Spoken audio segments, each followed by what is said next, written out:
नमस्कार दोस्तों, स्वागत है आपका एक बार फिर क्विक एंड टेल के यूट्यूब चैनल में। तो जैसे कि दोस्तों आपको पता ही होगा कि हमारे द्वारा जो है फिलहाल इकोनॉमिक्स, उत्तराखंड जीएस और कंप्यूटर स्पेशल की एमसीक्यू प्लस पीवाईक्यू सीरीज चलाई जा रही है, जिसमें हम आपको प्रोवाइड कर रहे हैं आयोग के नए पैटर्न पर आधारित प्रश्न, साथ में विगत परीक्षाओं में आए उसी टॉपिक से रिलेटेड एक्स्ट्रा फैक्ट। तो दोस्तों आज हमारी क्लास होगी कंप्यूटर स्पेशल की, जिसमें जो है आज का टॉपिक होगा कंप्यूटर मेमोरी। तो दोस्तों आज का ये टॉपिक जो है बहुत ही महत्वपूर्ण टॉपिक है और इस टॉपिक से लगभग यूकेपीएससी और यूके ट्रिपल एससी के एग्जाम्स के साथ एसएससी जीडी और अन्य राज्यों की परीक्षाओं में भी यहाँ से क्वेश्चन बनते हैं। तो दोस्तों बढ़ते हैं आज के पहले क्वेश्चन की तरफ। क्वेश्चन नंबर फर्स्ट है, कंप्यूटर की मेन मेमोरी के रूप में किसे जाना जाता है? ऑप्शन नंबर ए है hard disk, option number B है रैम, ऑप्शन नंबर सी है pen drive, option number D है सीडी रोम। तो दोस्तों कंप्यूटर की जो मेन मेमोरी होती है वो होती है रैम, यानी कि रैंडम एक्सेस मेमोरी, यानी कि क्वेश्चन नंबर फर्स्ट का जो है बी इसका सटीक आंसर हो जाएगा। तो दोस्तों इससे रिलेटेड एक्स्ट्रा फैक्ट में है, रैम का full form random access memory होती है। इसे वोलेटाइल मेमोरी भी कहते हैं क्योंकि बिजली करते ही इसका डेटा जो है मिट जाता है, यानी कि अगर हम कंप्यूटर पर कुछ काम कर रहे हैं और अचानक से अगर लाइट चली जाए तो वो डेटा जो है सारा मिट जाता है। और दोस्तों जो रैम होती है यह सीपीयू के सबसे नजदीक होती है और प्रोसेसिंग के दौरान डेटा को होल्ड करती है। तो दोस्तों आशा है आपको इन एक्स्ट्रा फैक्ट के माध्यम से 2-4 पॉइंट जो है कवर हो पा रहे होंगे। तो दोस्तों बढ़ते हैं आज के क्वेश्चन नंबर सेकंड की तरफ। कंप्यूटर को बूट यानी कि स्टार्ट करने के निर्देश कहाँ सुरक्षित होते हैं? दोस्तों ये क्वेश्चन जो है पीवाईक्यू है, काफी बार जो है इसे एसएससी ने भी पूछा है और यूकेपीएससी द्वारा भी इसे कई बार पूछा गया है। तो दोस्तों क्वेश्चन नंबर सेकंड के ऑप्शन नंबर ए है रैम, ऑप्शन नंबर बी है रोम, ऑप्शन नंबर सी है कैच, ऑप्शन नंबर डी है हार्ड डिस्क। तो दोस्तों कंप्यूटर को बूट करने के लिए निर्देश जो है वो रोम में सुरक्षित होते हैं, यानी कि क्वेश्चन नंबर सेकंड का जो है बी इसका सटीक आंसर हो जाएगा। तो दोस्तों रोम से रिलेटेड एक्स्ट्रा फैक्ट जो है आगे कवर करते हैं। रोम की फुल फॉर्म है रीड ओनली मेमोरी। दोस्तों आपको इनकी जो है फुल फॉर्म भी याद रखनी है क्योंकि कई बार जो है एग्जामों में इनकी फुल फॉर्म भी पूछी जाती है, इसलिए मैं आपको साथ साथ में इनको भी कवर करती हुई जा रही हूँ। और दोस्तों रोम जो होती है एक नॉन वोलेटाइल मेमोरी होती है, यानी बिजली जाने पर इसका डेटा सुरक्षित रहता है। और दोस्तों मैंने अभी आपको ऊपर बताया था कि रैम जो होती है वो वोलेटाइल मेमोरी का उदाहरण होती है। तो दोस्तों आपको याद रखना है कि अगर आपसे पूछा जाए कि निम्नलिखित में से कौन सा एक वोलेटाइल मेमोरी का उदाहरण है, तो आपको याद रखना है रैंडम एक्सेस मेमोरी। और अगर आपको पूछा जाए निम्नलिखित में से कौन सा एक नॉन वोलेटाइल मेमोरी का उदाहरण है, तो उसका आंसर जो है रोम हो जाएगा। रोम यानी कि रीड ओनली मेमोरी। और दोस्तों रोम में बायोस यानी कि बेसिक इनपुट आउटपुट स्टोर होता है। तो दोस्तों आपको जो भी मैं फैक्ट लिखा रही हूँ प्लीज आप उनको कॉपी पेन के साथ नोट करिए और अपने शॉर्ट नोट्स बनाइए। तो दोस्तों बढ़ते हैं आज के क्वेश्चन नंबर थर्ड की तरफ। मेमोरी मापने की सबसे छोटी इकाई यानी कि स्मॉलेस्ट यूनिट क्या है? ऑप्शन नंबर ए है बाइट, ऑप्शन नंबर बी है निबल, ऑप्शन नंबर सी है बिट, ऑप्शन नंबर डी है किलोबाइट। तो दोस्तों मेमोरी नापने की जो सबसे छोटी इकाई होती है उसे बिट कहा जाता है, यानी कि क्वेश्चन नंबर थर्ड का जो है सी इसका सटीक आंसर हो जाएगा। इससे रिलेटेड एक्स्ट्रा फैक्ट में है दोस्तों बिट का मतलब है बाइनरी डिजिट। तो दोस्तों बहुत बार एग्जाम में इसकी फुल फॉर्म भी पूछी जाती है, यानी कि बाइनरी डिजिट क्या है। और दोस्तों बहुत बार पूछा जाता है कि निम्नलिखित में से बाइनरी डिजिट कौन सी डिजिट होती हैं? तो दोस्तों आपको याद रखना है बाइनरी डिजिट जो है 0 या 1 होती है। और दोस्तों 4 बिट के समूह को एक निबल कहते हैं और 8 बिट मिला के एक बाइट बनता है। तो दोस्तों यहाँ से जो है काफी बार बेसिक क्वेश्चन इससे बन जाते हैं और बेसिक क्वेश्चन ही है जो दोस्तों कंप्यूटर में हमें याद रखने होते हैं। दोस्तों एक बार फिर मेरे साथ मन ही मन में दोहराएं, 4 बिट के समूह को एक निबल कहते हैं और 8 बिट के समूह को मिलाकर एक बाइट बनता है। तो दोस्तों बढ़ते हैं आज के क्वेश्चन नंबर 4 की तरफ, जो कथन कारण से संबंधित होगा। हालांकि दोस्तों अभी तक जो है यूकेपीएससी और यूके ट्रिपल एससी के द्वारा कंप्यूटर में तो कथन कारण से संबंधित प्रश्न नहीं पूछे जा रहे हैं। अभी वो जो है नॉर्मल सिंगल से क्वेश्चन ही पूछता है कंप्यूटर में, पर मैंने फिर भी आपके लिए थोड़ा बना दिए हैं ताकि आपको जिस भी तरीके के क्वेश्चन पूछे जाए आप उनके लिए रेडी रहो। तो क्वेश्चन नंबर 4 है दोस्तों, कथन ए है रैम को कंप्यूटर की वर्किंग मेमोरी कहा जाता है। कारण आर है प्रोसेसिंग के समय सीपीयू सीधे रैम से डेटा प्राप्त करता है। तो दोस्तों ऑप्शन नंबर ए है ए और आर दोनों सही हैं और आर ए की सही व्याख्या करता है। ऑप्शन नंबर बी है ए और आर दोनों सही है लेकिन आर ए की सही व्याख्या नहीं करता है। ऑप्शन नंबर सी है ए सही है लेकिन आर गलत है। ऑप्शन नंबर डी है ए गलत है लेकिन आर सही है। तो दोस्तों क्वेश्चन नंबर 4 का जो है ए इसका सटीक आंसर हो जाएगा, जिसमें है ए और आर दोनों सही है और आर ए की सही व्याख्या करता है। यानी कि दोस्तों क्वेश्चन का कथन भी सही है और कारण भी सही है और दोनों एक दूसरे से रिलेट भी करते हैं, यानी कि कथन की व्याख्या जो है कारण सही से करता है। तो दोस्तों इससे रिलेटेड एक्स्ट्रा फैक्ट में है कंप्यूटर की गति काफी हद तक रैम की क्षमता पर निर्भर करती है। और दोस्तों रैम जो होती है वो मुख्य रूप से 2 प्रकार की होती है, जिसमें एक होती है स्टैटिक रैंडम एक्सेस मेमोरी और दूसरी होती है डायनेमिक रैंडम एक्सेस मेमोरी। तो दोस्तों बढ़ते हैं आज के क्वेश्चन नंबर 5 की तरफ। निम्नलिखित में से कौन सी मेमोरी नॉन वोलेटाइल यानी कि परमानेंट सेकेंडरी मेमोरी का उदाहरण नहीं है? ऑप्शन नंबर ए है hard disk, option number B है solid state drive, option number C है रैम, ऑप्शन नंबर डी है मैग्नेटिक टैप। तो दोस्तों क्वेश्चन नंबर 5 का जो है सी इसका सटीक आंसर हो जाएगा, यानी कि रैम। दोस्तों मैं आपको पहले भी बता चुकी हूँ रोम एक वोलेटाइल मेमोरी है, जबकि ROM, hard disk, solid state drive और मैग्नेटिक टेप जो है ये सभी नॉन वोलेटाइल सेकेंडरी मेमोरी का उदाहरण है। इससे रिलेटेड एक्स्ट्रा फैक्ट में है दोस्तों रैम एक प्राइमरी और टेम्परेरी मेमोरी है और दोस्तों सेकेंडरी मेमोरी का उपयोग डेटा को लंबे समय तक स्टोर करने के लिए किया जाता है, यानी कि इसके लिए उपयुक्त एग्जाम्पल जो है वो रोम हो जाएगा, यानी कि रीड ओनली मेमोरी, यानी कि आप उसमें सिर्फ रीड कर सकते हो, आप उसमें कुछ भी चेंजेस नहीं कर सकते हो। और दोस्तों 3rd पॉइंट है SSD आजकल HDD की तुलना में ज्यादा तेज और लोकप्रिय है। दोस्तों मैंने आपको कई बार कह चुकी हूँ कि मतलब आपको फुल फॉर्म भी याद रखनी है। SSD का मतलब है सॉलिड स्टेट ड्राइव और HDD की फुल फॉर्म है हार्ड डिस्क ड्राइव। तो दोस्तों बढ़ते हैं आज की क्वेश्चन नंबर 6 की तरफ, जो कि ऐसा कोई एग्जाम नहीं होगा जहां पर मैंने ये क्वेश्चन देखा ना होगा। मतलब चाहे SSC के एग्जाम्स ले लो, चाहे UKPSC के ले लो, चाहे UK SSS के ले लो, चाहे किसी भी अन्य स्टेट के एग्जाम्स ले लो, उसमें ये क्वेश्चन जो है काफी बार मैंने देखा है, यानी कि ये PYQ है। तो दोस्तों क्वेश्चन नंबर 6 है 1024 मेगाबाइट किसके बराबर होती है? ऑप्शन नंबर ए है 1 TB यानी कि टेराबाइट, ऑप्शन नंबर बी है 1 GB यानी कि गीगाबाइट, ऑप्शन नंबर सी है 1 KB यानी कि किलोबाइट, ऑप्शन नंबर डी है 1 PB यानी कि पेटाबाइट। तो दोस्तों क्वेश्चन नंबर 6 का जो है बी इसका सटीक आंसर हो जाएगा, यानी कि 1024 मेगाबाइट 1 गीगाबाइट के बराबर होती है। एक्स्ट्रा फैक्ट में है दोस्तों 1024 किलोबाइट इक्वल होती है 1 मेगाबाइट के और 1024 मेगाबाइट इक्वल होते हैं 1 गीगाबाइट के और 1024 गीगाबाइट होती है 1 टेराबाइट के और 1024 टेराबाइट जो है 1 पेटाबाइट के बराबर होता है। यानी कि चाहे आप 1 पेटाबाइट लिखो तो वो भी उतना ही होगा, चाहे आप 1024 TB यानी कि टेराबाइट लिखो वो एक ही होंगे। तो दोस्तों बढ़ते हैं आज के क्वेश्चन नंबर 7 की तरफ। कथन ए है कैश मेमोरी रैम से भी तेज होती है। कथन बी है कैश मेमोरी CPU और रैम के बीच बफर का काम करती है। ऑप्शन नंबर ए है केवल ए सही है, ऑप्शन नंबर बी है केवल बी सही है, ऑप्शन नंबर सी है ए और बी दोनों सही है, ऑप्शन नंबर डी है दोनों गलत है। तो दोस्तों क्वेश्चन नंबर 6 का जो है सी इसका सटीक आंसर हो जाएगा, यानी कि कथन ए भी सही है और कथन बी भी सही है। तो दोस्तों इससे रिलेटेड एक्स्ट्रा फैक्ट है कैश मेमोरी बहुत कम मात्रा में होती है लेकिन इसकी स्पीड सबसे ज्यादा होती है।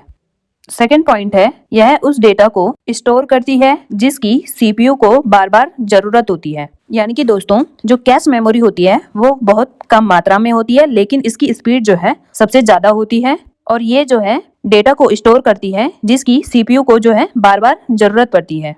और दोस्तों मैंने आज से पहली क्लास में शायद आपको एक पॉइंट लिखवाया था कि मतलब मेमोरी का क्रम मैंने आपको लिखवाया था कि किस क्रम में मेमोरी होती है। और दोस्तों अगर कैश मेमोरी कहीं पे नहीं आता है तो आपको जो है उसकी जगह पर अगर रजिस्टर आता है तो आप जो है रजिस्टर को टिक कर सकते हैं, क्योंकि सबसे तेज जो है रजिस्टर ही होता है। उसके बाद कैश मेमोरी। क्वेश्चन नंबर 8 है CD रोम और DVD रोम किस प्रकार की मेमोरी के उदाहरण है? ऑप्शन नंबर ए है magnetic memory, option number B है optical memory, option number C है flash memory, option number D है वॉलेटाइल मेमोरी। तो दोस्तों क्वेश्चन नंबर 8 का जो है बी इसका सटीक आंसर हो जाएगा, यानी कि सीडी रोम और डीवीडी रोम ऑब्स्टिकल मेमोरी का उदाहरण है। इससे रिलेटेड एक्स्ट्रा फैक्ट है दोस्तों, सीडी रोम और डीवीडी रोम को ऑब्स्टिकल मेमोरी इसलिए कहा जाता है क्योंकि इसमें डेटा को पढ़ने के लिए लेजर बीम का प्रयोग किया जाता है। दोस्तों अगर आपने देखा होगा तो उसमें जो है कुछ सीडी जो है एकदम गोल सी और रंगीन, एक तरफ उसका प्लेन होता था और एक तरफ थोड़ा रंगीन सी होती थी, उस प्रकार की सीडी जो है हुआ करती थी। और दोस्तों सेकंड पॉइंट है, एक सामान्य सीडी की क्षमता 700 MB होती है और एक सामान्य डीवीडी की क्षमता 4.7 GB होती है। तो दोस्तों अब आपको इसमें से बताना है कि आपको कमेंट में मतलब इसका आंसर करना है कि सीडी की क्षमता ज्यादा होती है या डीवीडी की।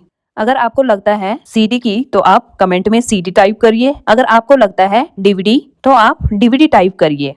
और दोस्तों क्वेश्चन नंबर 9 की तरफ बढ़ने से पहले मैं आपसे रिक्वेस्ट करूंगी कि प्लीज आप जो है वीडियो को लाइक और चैनल को सब्सक्राइब करना ना भूलिएगा, क्योंकि दोस्तों मुझे मतलब इसमें मैं अपनी तारीफ नहीं कर रही हूँ, पर मुझे पर्सनली टेलीग्राम पे मैसेज आए हैं। वो मैसेज जो है मैं ऐसे नाम तो नहीं ले सकती हूँ कि वो मैसेज किसके हैं, पर वो मैसेज जो है मैं आपको इतना हिंट दे सकती हूँ कि वो मैसेज मुझे जो मतलब टेलीग्राम या व्हाट्सएप पे ग्रुप चलाते हैं ना, जिनके आप पेड प्रैक्टिस सेट लेते हैं, तो वो मैसेज जो है उनसे मतलब मेरी काफ़ी अच्छी बातचीत है एक दो से। उनके मैसेज थे कि आप जो यूट्यूब पर क्वेश्चन करवा रही हो तो थोड़ा क्वेश्चन का लेवल थोड़ा हल्का रखिए, कि क्या बोलते हैं, अगर ज़्यादा बल्कि क्वेश्चन रखते हैं या ज़्यादा एक्स्ट्रा फैक्ट भी मतलब दे देते हैं तो बच्चे जो है उनको अच्छे नहीं लगते हुए क्वेश्चन, और इस तरीके के क्वेश्चन एग्जाम में मतलब आते नहीं है। ये कुछ कुछ ऐसे ऐसे मुझे कमेंट आ रहे थे कि आप थोड़ा ना वन लाइनर रखो एकदम क्वेश्चन। तो मैंने बोला यार अगर मुझे ऐसे वन लाइनर क्वेश्चन रखने होते या मुझे बस खाना पूर्ति करनी होती तो मैं कैसे भी कर सकती थी। मुझे इतनी मतलब वो करने की ज़रूरत नहीं थी कि पहले मैं सिलेबस को एनालाइज करूँ, फिर मैं पेपर को एनालाइज करूँ और उसके बाद जो है मैं अपना पर्सनल सिलेबस बनाऊँ कि किस वाले टॉपिक से हमेशा ही क्वेश्चन पूछे जाते हैं। तो मैं ऐसा मैंने एनालाइज करके एक अपना सिलेबस बनाया है और उसके अकॉर्डिंग ही मैं आपके लिए क्वेश्चन तैयार करती हूँ। तो दोस्तों मतलब उनका कहना भी वैसे सही है, उन्होंने कहा था कि आप हमारे लिए ना क्वेश्चन बना दो, उत्तराखंड के क्वेश्चन बना दो। तो मैंने कहा भाई मेरे पास तो अभी इतना टाइम नहीं है, क्योंकि मुझे यूट्यूब पे एक दो क्लास देनी होती है और उसके साथ अपने कुछ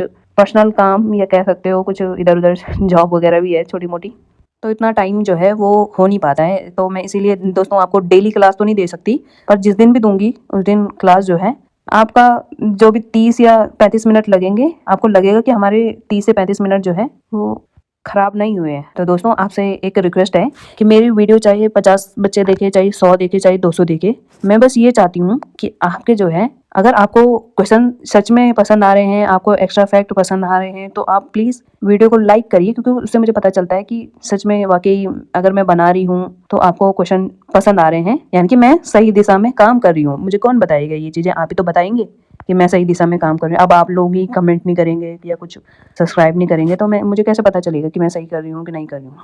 तो दोस्तों थोड़ा सा सपोर्ट की भी ज़रूरत होती है कि हम अगर मेहनत कर रहे हैं किसी के लिए तो मेहनत हमारी सफल रह रही है कि नहीं रह रही है। तो दोस्तों एक बार मैं आपसे माफ़ी मांगूंगी कि मैंने बीच में जो है बहुत मतलब गप कर दिए हैं, इसलिए मैं आपसे माफ़ी मांगती हूँ। पर मुझे पर्सनली बीच बीच में लगता है कि थोड़ा बता देना चाहिए कि आजकल क्या क्या चल रहा है, लोग क्या क्या मुझे मैसेज कर रहे हैं। वैसे मुझे ज़्यादा फ़र्क तो नहीं पड़ता, क्योंकि मुझे पता है कि मैं कंटेंट जो है अपने एक्सपीरियंस के अकॉर्डिंग ही प्रोवाइड कर रही हूँ और कंटेंट जो है एकदम एनालाइज करके बना रही हूँ। तो दोस्तों बढ़ते हैं आज के क्वेश्चन नंबर 9 की तरफ। पेन ड्राइव किस प्रकार की मेमोरी के अंतर्गत आता है? ऑप्शन नंबर ए है रोम, ऑप्शन नंबर बी है flash memory, option number C है magnetic disk, option number D है प्राइमरी मेमोरी। तो दोस्तों पेन ड्राइव जो है फ्लैश मेमोरी के अंतर्गत आता है, यानी कि क्वेश्चन नंबर 9 का जो है बी इसका सटीक आंसर हो जाएगा। और दोस्तों इसके एक्स्ट्रा फैक्ट है, पेन ड्राइव को यूएसबी फ्लैश मेमोरी भी कहा जाता है। और दोस्तों यूएसबी की फुल फॉर्म जो है आपको मुझे कमेंट करनी है। आप बहुत हो गया, आप कभी कमेंट नहीं करते हो, आपको कमेंट करनी पड़ेगी यूएसबी की फुल फॉर्म क्या है। एक बार फिर से रिपीट कर देती हूँ, पेन ड्राइव को यूएसबी फ्लैश मेमोरी कहा जाता है और पेन ड्राइव को प्लग एंड प्ले डिवाइस भी कहा जाता है। तो दोस्तों कई बार जो है इसके अन्य नाम भी आ जाते हैं, मतलब आपसे पूछ देगा कि निम्नलिखित में से किसका अन्य नाम प्लग एंड प्ले डिवाइस है, या ऐसे पूछ लेगा कि पेन ड्राइव का अन्य नाम क्या है। और दोस्तों थर्ड इम्पोर्टेंट पॉइंट है EEPROM यानी कि इलेक्ट्रिकल इरेजेबल प्रोग्रामेबल रोम तकनीक पर आधारित होता है। आज का क्वेश्चन नंबर 10 है। कथन ए है हार्ड डिस्क एक सेकेंडरी स्टोरेज डिवाइस है। कारण आर है हार्ड डिस्क में डेटा बिजली जाने के बाद भी सुरक्षित रहता है। ऑप्शन नंबर ए है ए और आर दोनों सही हैं और आर ए की सही व्याख्या करता है। ऑप्शन नंबर बी है ए और आर दोनों सही हैं लेकिन आर ए की सही व्याख्या नहीं करता है। ऑप्शन नंबर सी है ए सही है लेकिन आर गलत है। ऑप्शन नंबर डी है ए गलत है लेकिन आर सही है। तो दोस्तों क्वेश्चन नंबर 10 का जो है ए इसका सटीक आंसर हो जाएगा, यानी कि ए और आर दोनों सही हैं और आर ए की सही व्याख्या करते हैं। क्वेश्चन नंबर 10 के एक्स्ट्रा फैक्ट में है दोस्तों, हार्ड डिस्क में डेटा मैग्नेटिक डिस्क पर स्टोर होता है। इसकी क्षमता अब टेराबाइट में मापी जाती है।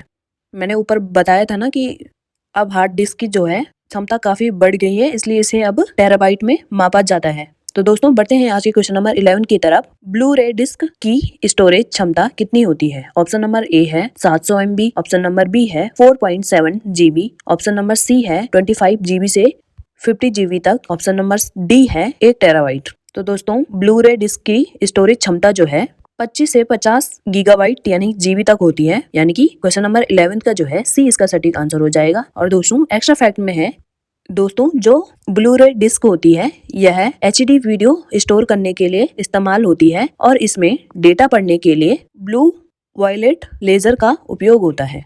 तो दोस्तों बढ़ते हैं आज के क्वेश्चन नंबर 12 की तरफ। SRAM और DRAM में क्या अंतर है? ऑप्शन नंबर ए है SRAM तेज और महंगी होती है, ऑप्शन नंबर बी है DRAM को बार बार रिफ्रेश करने की जरूरत होती है, ऑप्शन नंबर सी है SRAM का उपयोग कैश मेमोरी में होता है, ऑप्शन नंबर डी है उपरोक्त में से सभी। तो दोस्तों क्वेश्चन नंबर 12 का जो है डी इसका सटीक आंसर हो जाएगा, यानी कि SRAM और DRAM में अंतर के जो भी विकल्प दिए गए हैं वो सभी SRAM और DRAM के मध्य अंतर स्थापित करते हैं, यानी कि अंतर स्पष्ट करते हैं।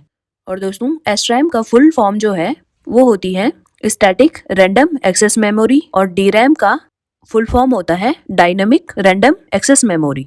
और दोस्तों जो कंप्यूटर की मुख्य रैम होती है वो आमतौर पर DRAM ही होती है, यानी कि डायनामिक रैंडम एक्सेस मेमोरी। तो दोस्तों बढ़ते हैं आज की क्वेश्चन नंबर 13 की तरफ। कथन ए है फर्मवेयर आमतौर पर रोम में स्टोर होता है, कथन बी है यूजर रोम में रखे डेटा को बार बार बदल सकता है। ऑप्शन नंबर ए है केवल ए सही है, ऑप्शन नंबर बी है केवल बी सही है, ऑप्शन नंबर सी है ए और बी दोनों सही है, ऑप्शन नंबर डी है दोनों गलत है। तो दोस्तों जो फर्मवेयर होता है वो आमतौर पे जो है रीड ओनली मेमोरी में भी स्टोर होता है, यानी कि कथन ए जो है सही है और कथन बी है यूजर जो है रोम में रखे डेटा को बार बार बदल सकते हैं। तो दोस्तों मैंने आपको पहले भी ये बताया था कि जो रोम होती है उसमें हम कोई भी परिवर्तन नहीं कर सकते हैं। इसका नाम ही जो है होता है दोस्तों फुल फॉर्म इसकी रीड ओनली मेमोरी, यानी कि हम इसे रीड कर सकते हैं, इसको चेंज नहीं कर सकते हैं। तो दोस्तों क्वेश्चन नंबर 13 का जो है ए इसका सटीक आंसर हो जाएगा, जिसमें है केवल ए सही है।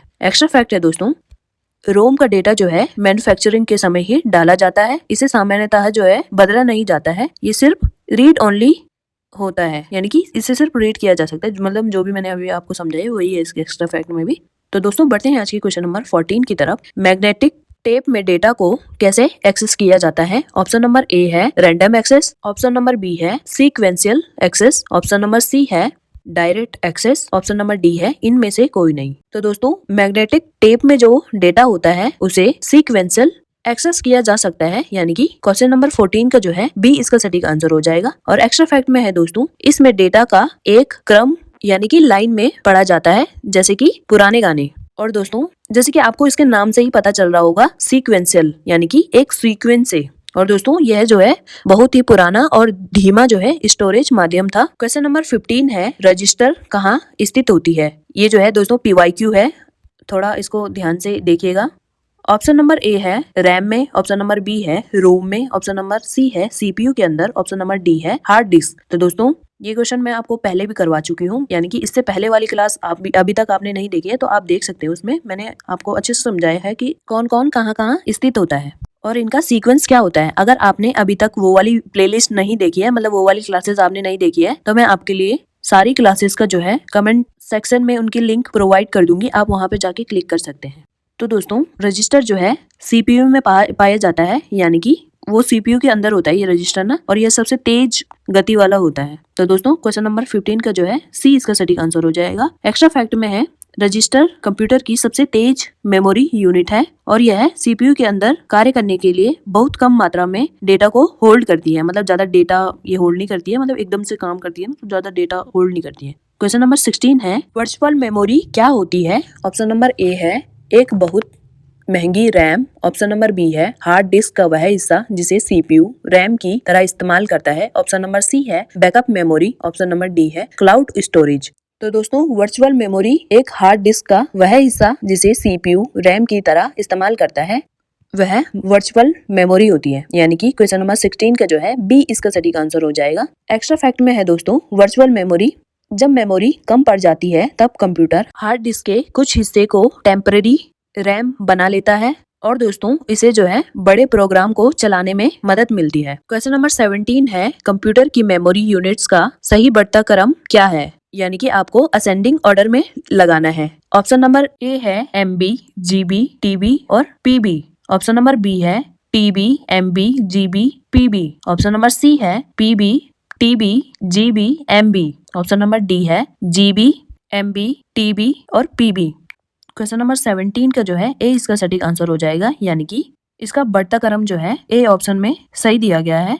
तो दोस्तों अगर आपने जब पहले फोन आए थे कैमरा वाली, तो उसमें रिचार्ज जो है मतलब करते थे, तो वैसे इस हिसाब से करते थे कि 10 MB, 12 MB या ऐसे से 20 MB ऐसे का रिचार्ज होता था। और अब जो है दोस्तों किस पे रिचार्ज करते हैं, अब करते हैं GB पे। यानी कि इनमें सबसे छोटा जो है MB होगा, उसके बाद GB होगा, उसके बाद TB होगा, उसके बाद PB। यानी कि PB जो है पेटाबाइट जो है इसमें सबसे बड़ा होगा। और दोस्तों पेटाबाइट के बाद जो है एक्साबाइट, मतलब पेटाबाइट से बड़ा जो है एक्साबाइट होता है और एक्साबाइट से बड़ा जो है जेटाबाइट होता है और जेटाबाइट से भी बड़ा जो है योटाबाइट होता है। आज का क्वेश्चन नंबर 18 है कथन ए है SSD हार्ड डिस्क की तुलना में बहुत तेज होता है। कारण आर है SSD में कोई भी घूमने वाला मैकेनिकल हिस्सा नहीं होता है। ऑप्शन नंबर ए है ए और आर दोनों सही है और आर ए की सही व्याख्या करता है। ऑप्शन नंबर बी है ए और आर दोनों सही है लेकिन आर ए की सही व्याख्या नहीं करता है। ऑप्शन नंबर सी है ए सही है लेकिन आर गलत है। ऑप्शन नंबर डी है ए गलत है लेकिन आर सही है। तो दोस्तों क्वेश्चन नंबर 18 का जो है ए इसका सटीक आंसर हो जाएगा। दोस्तों मैं बार बार आपको नहीं बताऊंगी कि SSD का मतलब क्या होता है और HDD का फुल फॉर्म क्या होती है, मैंने काफी बार आपको बता चुकी हूँ। तो दोस्तों क्वेश्चन नंबर 18 का जो है ए इसका सटीक आंसर हो जाएगा। यानी कि कथन भी सही है और कारण जो है कथन की सही व्याख्या करता है। और दोस्तों ये जो है पेन ड्राइव की तरह फ्लैश मेमोरी तकनीक पर काम करता है। क्वेश्चन नंबर 19 है बायोस का मुख्य काम क्या है। ये PYQ है और मैं इसको पहले भी करवा चुकी हूँ, ये रिपीट हो गया, मतलब मैंने दूसरी सीरीज में भी करवाए, मतलब जो बार बार मतलब अलग अलग एग्जाम में आया होगा ना ये, तो इसलिए वो फिर से रिपीट हो गया। बायोस का मुख्य कार्य क्या है। ऑप्शन नंबर ए है ऑपरेटिंग सिस्टम को अपलोड करना है। ऑप्शन नंबर बी है हार्ड डिस्क पार्ट्स को चेक करना और OS को लोड करना। ऑप्शन नंबर सी है वायरस हटाना। ऑप्शन नंबर डी है इंटरनेट कनेक्ट करना। तो दोस्तों क्वेश्चन नंबर 19 का जो है बी इसका सटीक आंसर हो जाएगा। यानी कि बायोस जो है हार्डवेयर पार्ट को चेक करना और OS को लोड करना, इसका बायोस का मुख्य कार्य होता है। और दोस्तों बायोस स्टार्टअप प्रोसेस को पोस्ट यानी कि पावर ऑन सेल्फ टेस्ट कहा जाता है और ये जो है मदरबोर्ड की चिप यानी कि रोम पर स्थित होता है। तो दोस्तों बढ़ते हैं आज के क्वेश्चन 20 की तरफ, जो कि आज का लास्ट क्वेश्चन होगा। और दोस्तों इससे पहले अगर आपने वीडियो को लाइक और चैनल को सब्सक्राइब नहीं करा है तो एक बार प्लीज लाइक और सब्सक्राइब कर दीजिए। नेक्स्ट क्लास से मैं आपको बिल्कुल भी नहीं बोलूंगी कि आप लाइक करिए सब्सक्राइब करिए, मतलब मुझे कहना सही नहीं लगता है, बट फिर भी करते नहीं है तो क्या करें। क्वेश्चन नंबर 20 है आधुनिक कंप्यूटर में डेटा को स्टोर करने के लिए किस नंबर सिस्टम का उपयोग होता है। ऑप्शन नंबर ए है डेसिमल। ऑप्शन नंबर बी है हेक्साडेसिमल। ऑप्शन नंबर सी है बाइनरी। ऑप्शन नंबर डी है डॉक्टल। तो दोस्तों जो आधुनिक कंप्यूटर में डेटा को स्टोर करने के लिए आपको पता ही होगा बाइनरी डिजिट, जिसे 0 और 1 मैंने आपको बताया था कि 0 और 1 बाइनरी डिजिट होती है। तो दोस्तों कंप्यूटर जो है 0 और 1 की भाषा समझता है। और दोस्तों बाइनरी कोड में हर अक्षर या नंबर के लिए बिट्स का एक निश्चित समूह होता है। तो दोस्तों आई होप कि आपको क्लास पसंद आई होगी। मिलते हैं दोस्तों नेक्स्ट वीडियो में नेक्स्ट चैप्टर के साथ, तब तक के लिए धन्यवाद।